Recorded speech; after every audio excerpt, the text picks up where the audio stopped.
It is the 1st of November, the year 2024. We interrupt normal programming for the sake of Culture Week here in Kenyatta University. If you have been watching KUTV for quite a while now, you understand that we are part of Kenyatta University, which is a learning institution that encompasses students from here in Kenya, across Africa and the entire world, who come together to form a body of students, staff and support team to make sure that we get to influence the next generation of learners and workers. Therefore, this is one of the busiest times in Kenyatta University, and this evening we are just about to crown Mr. and Miss Kenyatta University main campus and other campuses as well. Even as we get ready for that, we shall be bringing you a news bulletin quite a bit early and earlier than usual, I beg your pardon, so that we can be able to go into live proceedings at the Bishop Square here in Kenyatta University, where we shall get to have a few performances here and there and the crowning of Mr. and Miss Kenyatta University. But before that, we have a lot lined up for you tonight in terms of our news. Our reporters have been up and about interacting with different issues and different stories. Among them, the stories of the day that pertain the man of the hour, the man that was shining today and is about to be shining in the next couple of days. I'm talking about Abraham Kithure Kindiki, the man from Tharaka Nithi County, who is now Kenya's third deputy president. And we have a lot lined up for you in regards to that. But first, the highlights.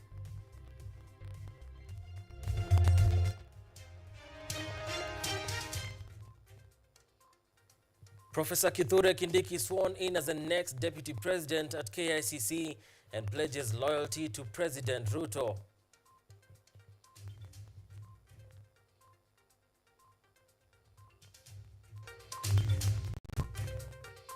President Ruto says for 2 years he has been a lonely voice, pleading with DP Kindiki to assist him fulfill government's agenda.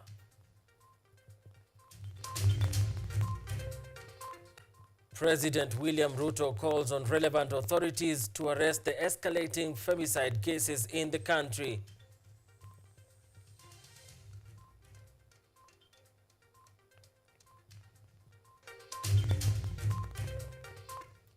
And health practitioners come together to educate youth on safe family planning.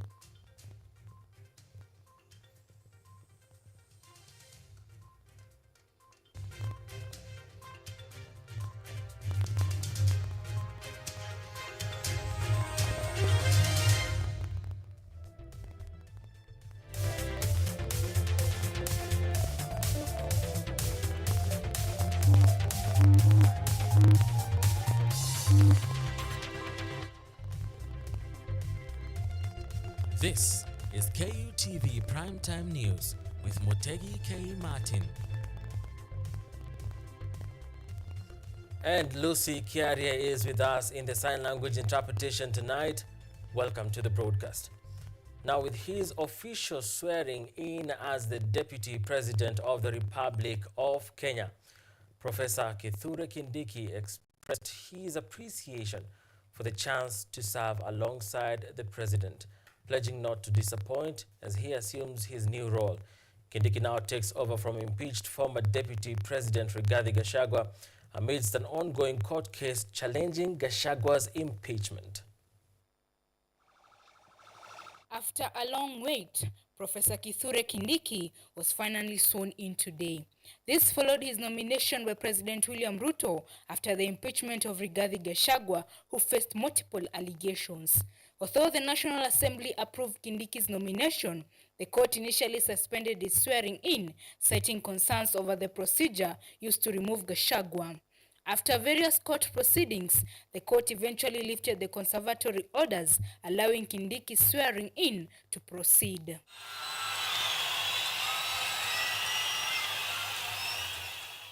In his speech at KICC during his swearing-in, Deputy President Kithure Kindiki expressed his gratitude to the President for the opportunity to work and serve alongside him, promising not to let him down in this role.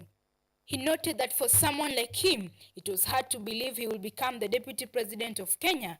Additionally, he thanked everyone who contributed to making this day a reality. To believe that Kenya is the country of possibility. Your Excellency, for a person such as I to stand here today and take oath of the office of the Deputy President, it can only happen in Kenya. Additionally, President William Ruto remarked that Deputy President Kithure Kindiki is a dedicated individual committed to excellence, a true patriot, and an effective champion of peace and stability. He praised Kindiki for his commendable work and loyal stewardship. I am delighted to affirm that our coalition, and indeed our nation, is blessed with many professionals who meet all these criteria. Among them, Abraham Kithure Kindiki stands out for his exceptional qualifications, extensive experience, and wide-ranging accomplishments. And with that, Professor Abraham Kithure Kindiki has officially assumed his duties as the third Deputy President of Kenya. The ceremony has marked a new chapter in the country's leadership, with citizens showing their support in large numbers at the Kenyatta International Convention Center. Having taken the tour, Diana Nashipai, KUTV. Now, Abraham Kithure Kindiki has officially been sworn in today as the new Kenyan Deputy President, following former DP Rigathi Gachagwa's ouster through the Senate impeachment. Kindiki, who has served in the past as a lecturer, lawyer, senator, and Interior Cabinet Secretary, takes on the mantle of the DP amidst internal political turmoil, a myriad of issues afflicting the public, such as high cost of living and youth unemployment. But who is this man, Kithure Kindiki? And our reporter Sam Mutiaki dug in and emerged with the following story. Abraham Kithure Kindiki was born in 1973 at Irinduni village, Mukothima ward in Tharaka Nithi County. His early education journey began in Tharaka before he furthered his studies at Lenana School. Driven by a passion for law, Kindiki pursued his undergraduate studies at Moi University, where he immersed himself in the field of law. Kindiki would later join the University of Pretoria, where he earned a Master's of Law degree in the year 2000. After his master's degree, Kindiki took up a teaching job at Moi University in Eldoret, where he dedicated 3 years to shaping the minds of future legal professionals. Undeterred by the rigors of academia, in 2002 he successfully completed his PhD in international law from the same esteemed institution, solidifying his stature as a legal scholar. Kindiki then transitioned to the University of Nairobi, where he spent a decade honing his expertise. He advanced through various academic ranks from graduate assistant to tutorial fellow, senior lecturer, and ultimately associate professor. Kindiki further shared his knowledge as a visiting lecturer at prestigious institutions such as the University of Sao Paulo in Brazil and the Central European University in Budapest, Hungary. the Deputy President. In the political arena, Professor Kindiki was the Tharaka Nithi County Senator from 2013 to 2017, during which he also held the esteemed position of Senate Majority Leader. His re-election in 2017 saw him assume the role of Deputy Senate Speaker until his removal in May 2020 following a vote of no confidence sponsored by his then party, Jubilee. And CEOs to the international community. In the 2022 presidential elections, Kindiki was advised against vying by President Ruto, and he was instead appointed as Interior Cabinet Secretary, a post he served until his elevation to Deputy President today. Professor Kindiki has practiced law for 22 years, earning recognition as an advocate of the High Court of Kenya. He is also among the few advocates licensed to practice law at the International Criminal Court at The Hague in Netherlands. Shall commence. Reporting for KUTV, I'm Sam Mutiaki. Now, President William Ruto has issued a rallying cry to his newly sworn-in Deputy Kithure Kindiki to assist him in fulfilling the bottom-up economic agenda to Kenyans. Speaking during the swearing ceremony of Kindiki at KICC, Ruto said that he has been a lonely voice in the presidency for 2 years. When President William Ruto and his impeached Deputy President Rigathi Gachagua took oaths of office at Kasarani Stadium, united in their tribulation, the two were inseparable. 2 years down the line, President William Ruto finds himself lonely at the top. The question that begs the answer is what happened with one-time darling of the people and the best of friends. How can a man so powerful and yet so influential find himself lonely at the top? I have almost become a lonely voice in the executive, especially in the presidency, speaking about our projects, speaking about our programs, elaborating on what we are doing. My dear Professor Kindiki, I need your voice. I need your intellect to help me and to help members of our cabinet to profile the things we are doing, to speak to the things that we are doing.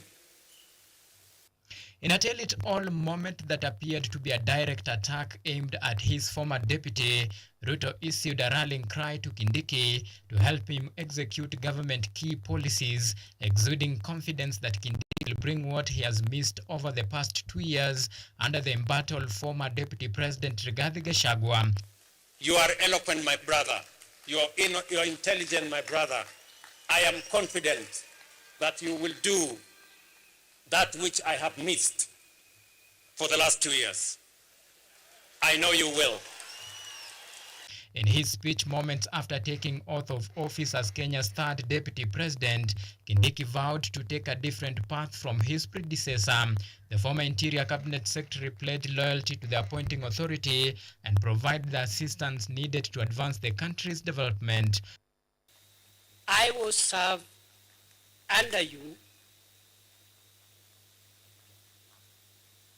and provide you with the assistance and support you require to take this country to the next level. I commit I will be loyal and faithful. I will try the best of my ability to work hard together with the other colleagues to lighten the burden that you carry on your shoulders, Your Excellency. Ruto did not have kind words on his impeached deputy over his shareholding remarks, reading riot act to his new deputy, insisting on the need to serve Kenyans without fear or favor. Professor, you and me have the honor to serve the people of Kenya. And as I have said before, we will serve the people of Kenya equally, those who voted for us and those who did not vote for us. The government of Kenya equally belongs to all the people of the Republic of Kenya. Ahuma Evans for KUTV, Nairobi. His Excellency, the President, is handing over the Constitution. With the rise of what seems to be an increase in the number of femicide cases within the country, President William Ruto today called on the investigative authorities in Kenya to take strong, decisive action against the threat. Additionally, the president urged the community to remain vigilant. The president made this appeal as he addressed the nation during the swearing-in ceremony of Deputy President Kithure Kindiki. President William Ruto today condemned the recent surge in femicide cases across the country, calling on law enforcement agencies to intensify their efforts against gender-based violence. In his address during the swearing-in ceremony of Professor Kithure Kindiki as the new deputy president, the president urged the nation to remain vigilant and stressed the need for caution against those who might endanger women and girls. That the DCI and all the investigative authorities in the Republic of Kenya must stand up to these criminals, and we must deal decisively and firmly. And I want to ask us as a society to be careful with strangers, to be careful with people who lure our girls, our women into situations that compromise their security. According to statistics from the National Police Service, 97 women have been killed within the past 3 months. These figures were released earlier this week amidst apparent disagreement between the Inspector General of Police and the head of DCI on whether these cases were directly linked to a target attack on one gender. Several high-profile cases of women's gruesome deaths have been hitting headlines in recent weeks, which include that of 23-year-old Seth Nyakionjeri, whose body was found in a rental apartment in Biafra area of Thika County on Sunday, the October 20th, and that of 20-year-old Mercy Kwamboka, whose body was discovered dumped in Mwiki. In Eastleigh, the horrific murders of a mother, her daughter, and her niece shocked the nation. Their mutilated bodies were discovered at separate locations in Machakos, Parklands, and Bahati in Nairobi, with several hands believed to be that of the victims later found in South Sea. Earlier this year, anti-femicide protests were held nationwide, yet the recent killings indicate that more robust interventions are urgently needed. Von Kemuma, KUTV. Now, in a move aimed at revitalizing Kenya's sugar industry, President William Ruto today assented to the Sugar Bill 2022. This legislation is set to address several challenges that have long hampered the sugar sector, which serves as a key source of livelihood for countless farmers across the country. The newly enacted Sugar Bill will facilitate the re-establishment of the Kenya Sugar Board alongside the creation of the Sugar Research and Training Institute. Furthermore, it introduces the Sugar Development Levy, designed to provide essential funding to stakeholders and enhance industry operations.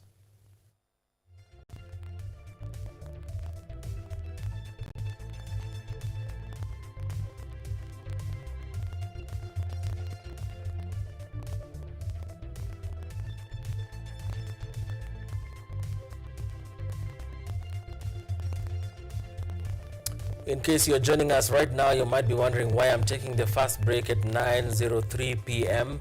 And it's because tonight we interrupted normal programming because we're going to be going live to Kenyatta University Bishop Square grounds for the culmination of the Culture Week. And of course, as you can see on air, there's a DJ really hyping the crowd with music.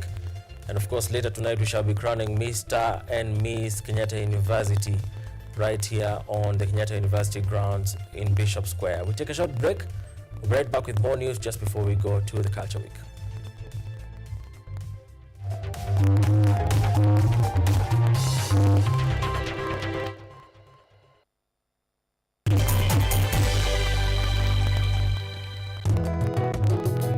Katika maisha yetu ya leo, wakulima na jamii nyingi kwa ujumla wanakumbatia teknolojia mbalimbali na kilimo hai ili kuondoa magonjwa sugu na kuongeza usalama na utoshelevu wa chakula.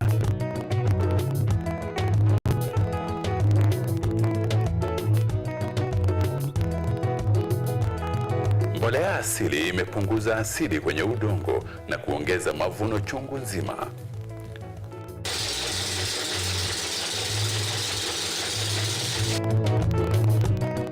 Wajua tuko shambani, na humu shambani pia kuna ng'ombe, kuna kuku, na wanaacha uchafu wao. Na huo uchafu si wa kutupwa, ni wa kutumika katika kilimo kama mbolea. Kwa sababu mimea hii imekuwa kutumia mbolea ya hawa wanyama. Wakulima mbalimbali wamekumbatia teknolojia ili kuokoa gharama ya ukulima na kutumia nafasi zilizopo katika mashamba yao. Are you an aspiring media practitioner, a graduate, or you just want to advance your skills in television production? Then welcome to Kenyatta University, where education meets innovation. KUTV, the premier university television station in Kenya, is now offering short courses in TV studio, field technical operations, and video editing.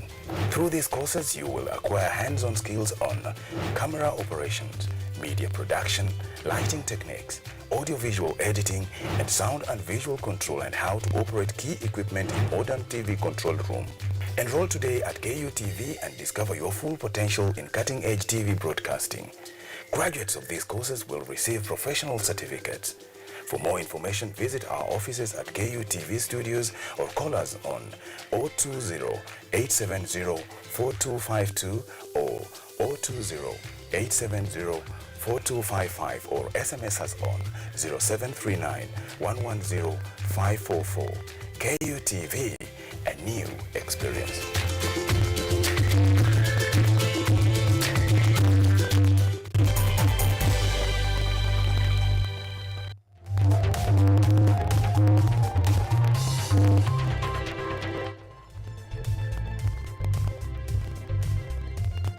You are watching KUTV Primetime News with Mutegi K. Martin.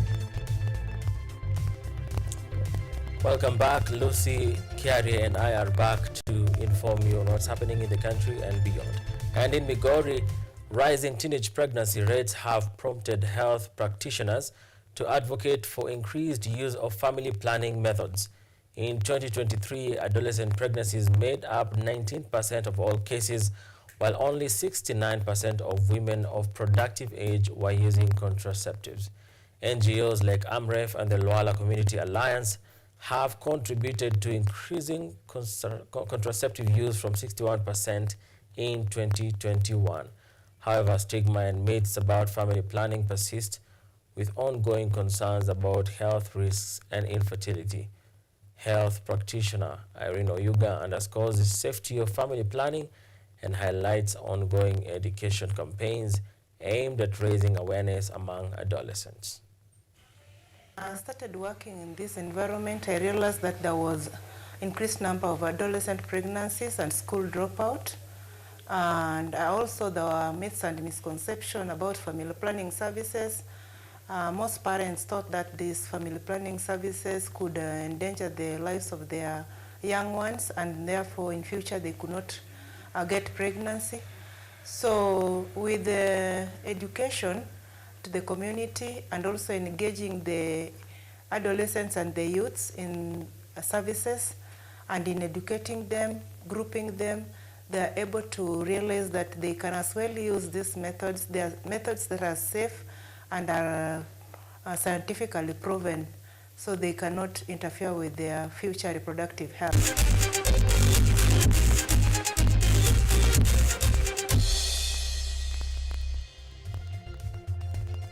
Welcome to Sports News. And Harambee Starlets jet back in the country Friday morning after wrapping up their participation at the Pink Ladies Cup in Turkey with a 4-1 victory over Philippines yesterday.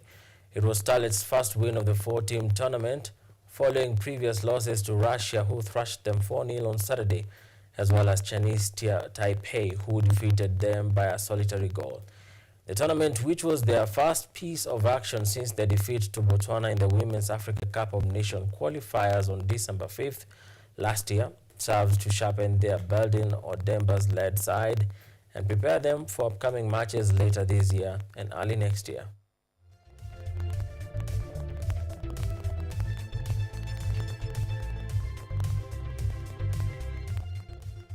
And Kenya's cruiserweight boxing sensation Joshua Wasike, 32, is eyeing his 6th consecutive title as a professional boxer, a feat he hopes to achieve later this month in Mauritius.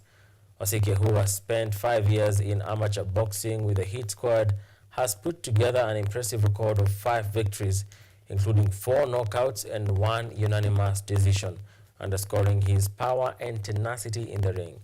As he gears up for the next match, he hopes to maintain his winning streak, with his next match scheduled for November 20th or 22nd in Mauritius against an opponent that is yet to be confirmed.